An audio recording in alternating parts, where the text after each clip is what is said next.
Something strange is happening. Every week, a new AI breakthrough appears. A smarter chatbot, a faster image generator, a more powerful chip. The headlines always focus on the same names: Nvidia, Google, Microsoft, OpenAI. They're treated like the kings of the AI revolution. But there's a problem. None of them are actually in control. In fact, if a single company disappeared tomorrow, the entire AI industry would hit a wall. Not slow down, not struggle, stop. And almost nobody talks about it. Which is strange, because this company doesn't build chatbots. It doesn't run giant data centers. It doesn't make AI software. Most people have never even heard its name, yet some of the most powerful companies on Earth are dependent on it, and they can't replace it. Not easily, not quickly, maybe not at all. At first glance, that doesn't make sense. After all, we're constantly told that the AI race is a battle between tech giants, that whoever spends the most money wins, whoever builds the best models wins, whoever hires the smartest engineers wins. That's the story. And it sounds reasonable until you look closer. Because beneath all the hype, beneath the trillion-dollar valuations and flashy product launches, there's a hidden bottleneck. A single point of failure sitting quietly in the background, and once you see it, the entire AI industry starts to look very different. Because this isn't really a story about artificial intelligence, it's a story about power. And more specifically, who actually has it. To understand why, we need to go back several decades, long before ChatGPT, long before Nvidia became one of the most valuable companies in the world. Back when computers were still enormous beige boxes and the internet made noises that sounded like a fax machine having a nervous breakdown. At the time, the semiconductor industry had one obsession: make chips smaller. Every generation of chips packed more transistors into less space. Smaller meant faster. Smaller meant cheaper. Smaller meant more powerful. It became a technological arms race. And for years, everyone followed the same playbook. Shrink everything, repeat, shrink everything again, repeat. Eventually, engineers found themselves facing a ridiculous challenge. They weren't building structures measured in millimeters or micrometers. They were working at scales so small that ordinary comparisons stopped making sense. Imagine trying to carve detailed artwork onto a grain of sand, then make it thousands of times smaller. That was the problem. And solving it required a very unusual machine. A machine so complex that it would eventually become one of the most important pieces of technology ever built. But here's where things get weird. The company that created it wasn't a Silicon Valley giant. It wasn't a government program. And it wasn't one of the famous chip makers. It was a relatively unknown Dutch company called ASML. At first, nobody expected much. It was just another player in a highly competitive industry. The kind of company investors usually ignore and journalists rarely write about.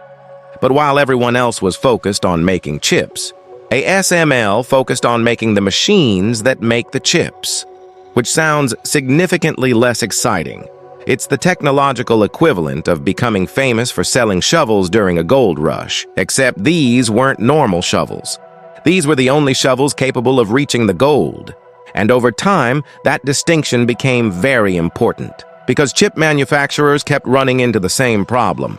Every new generation required even smaller components. Smaller, smaller, smaller, until physics itself started pushing back. Eventually, the industry arrived at a terrifying question. What happens when your tools can no longer keep up? Most companies failed to answer it. ASML didn't. Instead, it began developing something called extreme ultraviolet lithography. The name sounds like it was created by a committee of engineers locked in a basement for 6 months. But the idea was simple. If you wanted to build impossibly small chips, you needed impossibly precise light. The challenge was making it work. And that's where things became absurd. The machine ASML eventually built contains hundreds of thousands of components. Some of its mirrors are polished so perfectly that if you scaled them to the size of Europe, the largest imperfection would be smaller than a millimeter. Its technology pushes the boundaries of optics, physics, materials, science, and manufacturing all at once. Each machine costs hundreds of millions of dollars. and transporting one requires multiple cargo planes. Not because it's large, because it's practically a portable miracle. The weirdest part? Even after decades of investment, competitors still couldn't catch up. Some tried, many failed. The technological gap kept growing, and eventually the industry found itself in a position nobody expected. There was only one company capable of producing the world's most advanced lithography systems. One, not two, not three. One, which leads to a much bigger question. If every advanced chip depends on these machines, and only one company can build them, then who actually controls the future of AI? Because suddenly the answer isn't Nvidia, or OpenAI, or Microsoft. Every road leads somewhere else. When Nvidia designs cutting-edge AI chips, they still need someone to manufacture them.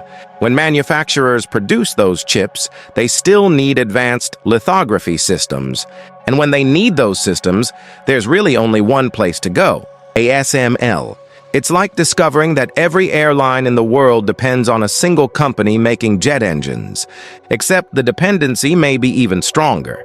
And now the implications start getting uncomfortable, because AI isn't just about chatbots anymore. Governments care about it. Militaries care about it. Entire economies are reorganizing themselves around it. The technology is rapidly becoming a strategic asset, which means ASML isn't sitting at the center of a business story. It's sitting at the center of a geopolitical story. Countries have noticed. Export restrictions have appeared. Political pressure has increased. Diplomatic negotiations now involve machines most people have never heard of. And suddenly, a company that spent decades operating quietly in the background has become one of the most strategically important businesses on Earth, not because it wanted power, but because everyone else became dependent on what it built. And that's the deeper lesson.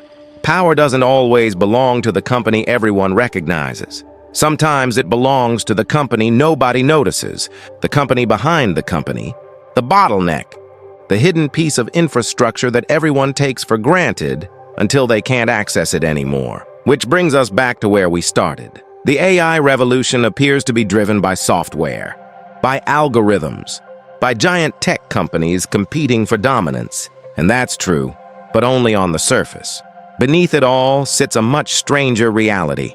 A single company in the Netherlands quietly controls one of the most important choke points in modern technology. And the question isn't whether that matters. The question is, what happens if the world becomes even more dependent on it? Because if the future of AI runs through one company, then the future may be far more fragile than it appears.